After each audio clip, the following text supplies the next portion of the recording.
Ya, selamat malam teman-teman. Luar biasa sekali. Ini selamat datang di satu kolom yang pasti kalau sudah jadi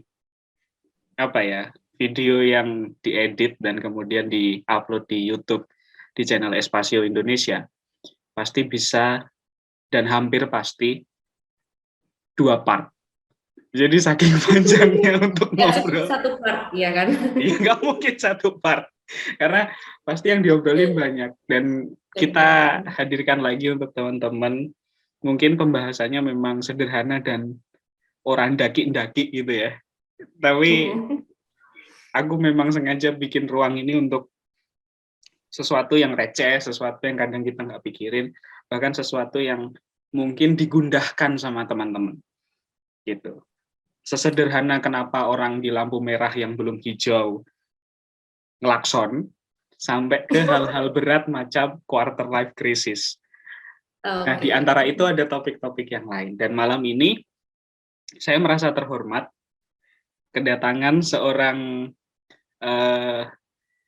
kawan lama, terus partner in crime. Partner in crime. Teman siaran di 1992 ya Mbak Feli ya. Lawas banget. Lama banget. Old banget. So old ya. Itu masih ada Niki Astria itu kayaknya. Sama Bruri. Bahkan aku sendiri belum lahir ya itu. Loh, itu aduh enggak, itu tahun berapa Bruri itu? Aku jadi tahu lagu-lagu lawas sih. Oke, I present to you Mbak Brili. Selamat malam.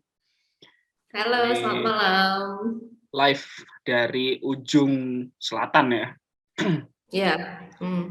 Provinsi di atas gunung. Di atas gunung. Di Provinsi Daerah Istimewa Yogyakarta. Jadi teman-teman kalau misalnya mencari alternatif pantai selain of course Malioboro ya dan wisata di kota, pasti larinya ke salah satunya ya, walaupun bisa pakai jalur yang lain adalah lewat Wonosari. Di Wonosari itu kalau dari kacamataku sendiri adalah ada jarak antara Jogja kemudian masuk ke Wonosari, di mana perjalanannya itu akan asik ya antara dua kota itu, tapi ketika masuk ke Wonosari itu tiba-tiba jadi kota lagi. Gitu. Meliuk-liuk gitu lewat hutan gitu ya. Bener. Terus kiri kanan yang sebelah kiri biasanya kebun, terus habis itu agak gersang gitu, tapi terus habis itu masuk kota-kota. Kota lagi. Memang disitulah seninya kalau kamu ke Wonosari. Perjalanan itu benar. Dan tetap istimewa karena bagian Jogja juga. Dan sedikit background teman-teman, Mbak Bril ini adalah kakak tingkat saya di kuliah tahun 2000. Kalau saya angkatan 2013, beliau angkatan 2012. So, nggak mau bilang 11, mau 10 gitu. Oke.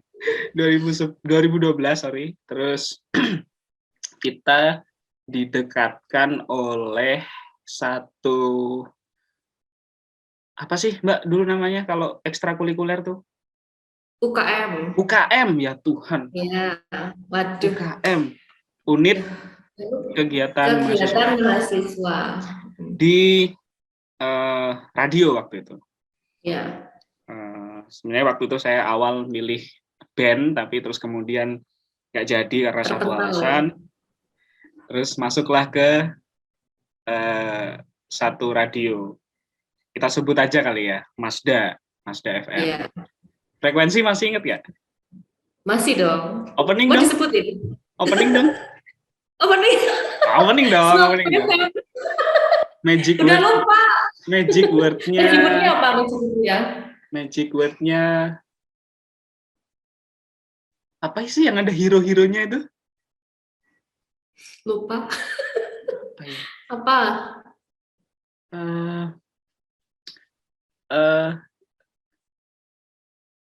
Aku ingatnya ya. Ini apa, bulan Oktober ya?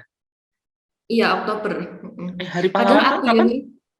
Aku yang isi jinglenya aku lupa tapi.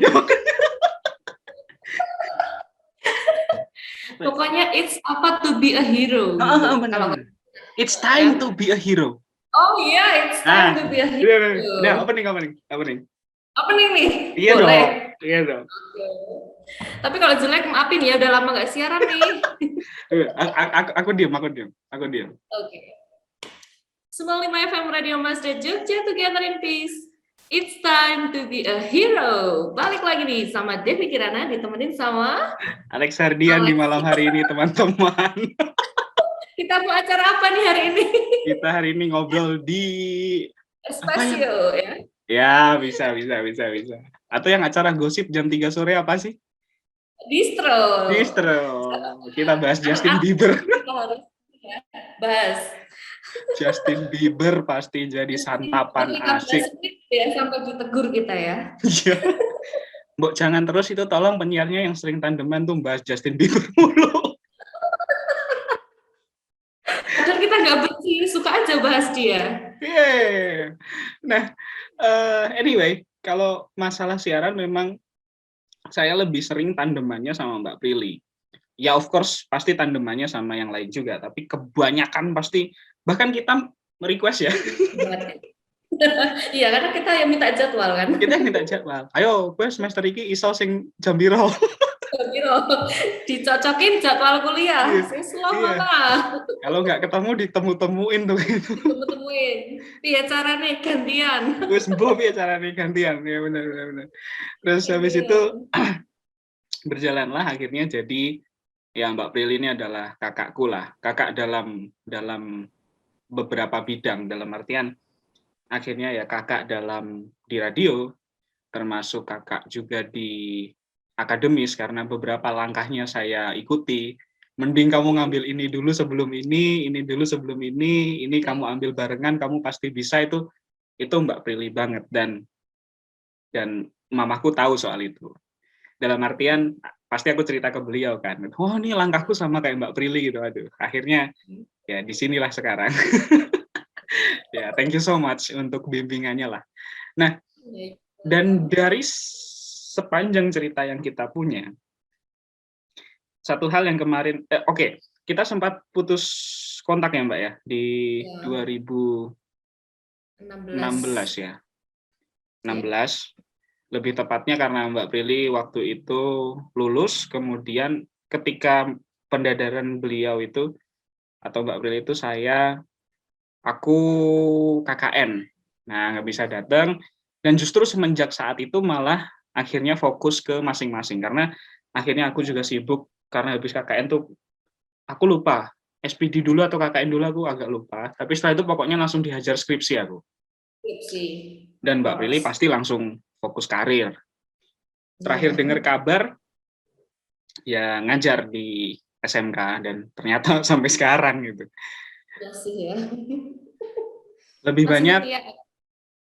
Lebih banyak ketemunya komen-komenan di Facebook, tapi itu pun jarang. Iya. Jarang banget. Betul. Dan satu sore saya dapat kenangan muncul di Facebook tuh loh, Mbak Pril. Iya. Terus aku share. Di komen. Tapi beberapa hari kemudian kan komennya. Emang dasarnya nggak niat emang. Emang dasarnya aku jarang buka Facebook, tapi kok muncul. Iya. Kemudian di komen, dan akhirnya pindahlah ke WhatsApp. Yang kampretnya adalah sebenarnya Mbak Prilly itu udah nyimpen nomorku, cuman entah kenapa dia nggak hubungin aku. Emang dasar emang. Kira kamu ganti nomor. Ya tapi nggak dihubungin, sama aja dong. Iya ya, maaf. Ya. Maafkan aku Bapak. Ya, jadi pengakuan awalnya dia waktu di chat adalah, jebule aku wis nyimpen nomormu, nah kan? Gitu. Ya oke. Kemudian ya tadi balik lagi di sepanjang perjalanan itu, akhirnya aku banyak cerita ke Mbak Prilly soal banyak hal, masuk juga akhirnya ke masalah percintaan, of course kan. Zaman-zaman galau, masih muda. sama-sama masih Sekarang udah kebawa tua. mantan, kan? Masih kebawa cerita-cerita mantan, Iya, masih mantan. berusaha cerita soal gebetan yang Iya. sama-sama nggak jadi, Tinggal nikah tinggal gitu ya. nikah, ya betul. Dan bahkan waktu di zaman di radio itu kita punya satu buku, Mbak Prilly ceritain deh buku apa itu? Buku siar kita itu. Buku siar ya, buku siar. Iya, kita lagi siaran tandem kan. Kita punya buku siar. Biasa kan penyiar habis siaran itu nulis siarannya apa, lalu lagu-lagu Lagunya yang apa? diputar. Nah, biasanya maksimal tuh 10 lagu kalau nggak salah dulu itu. Betul, 10. Nah, masih banyak kan space di sana. Nah, Ya. saking dalamnya kita berdua, kita menuhin buku siar itu sama curhatan-curhatan kita dari yang mantan aku sampai yang dipanah-panah itu benar-benar ngelilingin satu halaman buku itu Itu penuh. full. Nah, itu penuh dan itu penuh. Jadi Itu teman-teman kalau nonton ini ya mungkin ini akan sangat private sekali tapi menarik gitu. Jadi ada satu iya, buku di mana kita penyiar diwajibkan untuk merecord semua ini ya kegiatan iya. kita selama siaran. Tapi karena masih banyak space akhirnya ditulis. Jadi aku mau Ditulis curhat, cuma satu nanti kata. dipanah lagi. Kenapa sih dia Karena kayak gitu? Nantilah di iya, mana gitu. jangan bayangin ini ya lurus gitu aja ya. Kita Aduh, muter ya, benar-benar muter gitu. aku tuh masih punya fotonya nggak ya? Kayaknya ada deh. Kayaknya aku juga ada deh. Kayaknya ada deh. Kalau dicari kayaknya ada deh. Kayak Ya, punya. Nah itu itu bisa ditampilin tuh. iya benar. Dan yang paling banyak adalah di masa itu both of us itu sering ngobrol soal mantan. Nah, Karena secara oke, aku mungkin cerita aku dulu kemudian Mbak Prilly. Di oke. waktu itu kondisinya adalah uh, she was my first girlfriend ya. Uh, Yes. dari SMP sampai SMA, kemudian putus dan menyisakan luka yang panjang karena sudah Luka. berusaha dihilangkan dengan orang-orang baru tapi nggak bisa gitu. Bisa, masih inget ya. Masih ingat. Itu anaknya kuliah di Semarang. Sekarang sudah nikah dan pindah ke Kepulauan Riau apa ya? Ikut suaminya kerja di sana. I'm happy for them of course karena itu sudah cerita yang lama dan good for them gitu. Nah, yang agak aku lupa nih Mbak Prilly. Aku malah lupa loh. Kamu aja yang ceritain. ini yang Madridista itu bukan sih? Bukan ya? Bukan. Bukan ya? Bukan. Agak Sama lupa. kayak kamu sih. Sama kayak kamu. He was my first love, my first boyfriend, ya kan? Dan ngejalanin hubungan cukup lama juga. Akhirnya karena emang beda keyakinan juga, terpaksa harus, Ya. Ingat aku. ya kan? Putus. Tapi putusnya tuh nggak baik-baik. Dan endingnya itu kan jadinya, ya, you know lah ceritaku itu dulu banyak banget.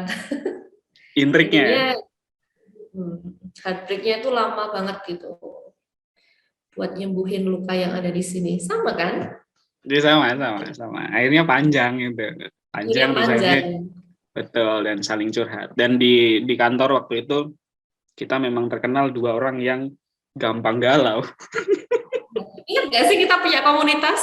Iya, sama Mike ya. Iya kan? Komunitas gagal move on ya kalau nggak salah. Gagal move on banget lah kalau itu. Banget Back itu. sound-nya adalah The Rain terlatih patah hati. Bener banget. Bener. Tapi setelah itu The Rain kan kita teriak. iya betul. Setelah itu The Rain ngeluarin lagi gagal bersembunyi. Waduh. Cidro. Itu sama kalau Denny Caknan ngeluarin lagu-lagu yang galau-galau sekarang atau Under Boy Gang atau sejenisnya. Ya, yang gerus-gerus itu. Dan di playlist Chris Patih wajib, Samson wajib, Judika. Ya. Pokoknya yang temanya patah hati, walaupun sekalipun tema siaran kita tuh nggak ada patah hatinya. Nggak ada patah hatinya. Orang kadang bacain berita juga. Iya, tapi diputerin ya patah hati. Patah hati, wajib dong. Rio Febrian, Glenn Fredly. Wah. Oke, nah itu yang akhirnya kemudian aku ngajak Mbak Prilly untuk ayo bikin konten gitu. Temanya apa ya?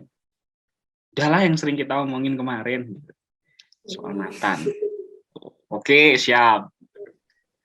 Dan ini menarik gitu. Karena kenapa menarik teman-teman? Jadi aku bayangin nanti akan ketika video ini jadi judulnya adalah mantan harusnya diapakan atau mantan harus diapain sih gitu.